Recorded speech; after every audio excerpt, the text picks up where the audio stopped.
Assalomu alaykum. Biz Sirdaryodanmiz.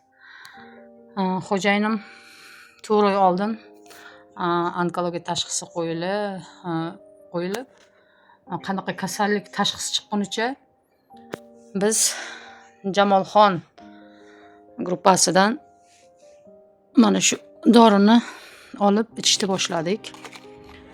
Dorisidan, damlamasidan ichdik. Tashxisimiz qo'yilguncha, chiqqunicha har xil tekshiruvlardan o'tgunimizcha 1,5 oy. Bu juda ham katta edi. Suratga olmabmiz.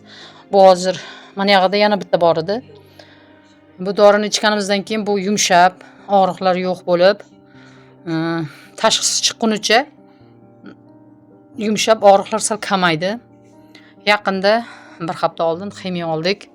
Bittasi so'rildi. Og'riqlar yo'q, sochlari to'kilmadi. Hozir o'zlarini juda yaxshi his qilyapti. Doridan ichishni to'xtatganimiz yo'q. Xudo xohlasa bu doridan davomiy ichamiz.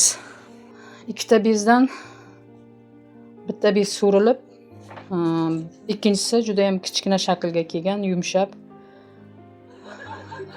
yordam berdi. Bu dorini juda ko'p insonlar davo topganini, yaxshi bo'lishganini biz internet orqali eshitib, shu dorini ichishni boshladik. Bez so'rilib, bitta bez qoldi, ikkinchisi kichrayib, yumshab, og'riqsiz, yaxshi. Shu dorini tavsiya qilgan Jamolxonga, buni yaratgan hamma insonlarga rahmat. Olinglar, shifo topinglar. Avvalo Xudoyim sababchi Jamolxon. Sizga ham katta rahmat. Bolalaringiz rohatini ko'ring. Insonlardan yordamingizni ayamang. Rahmat dorilar uchun.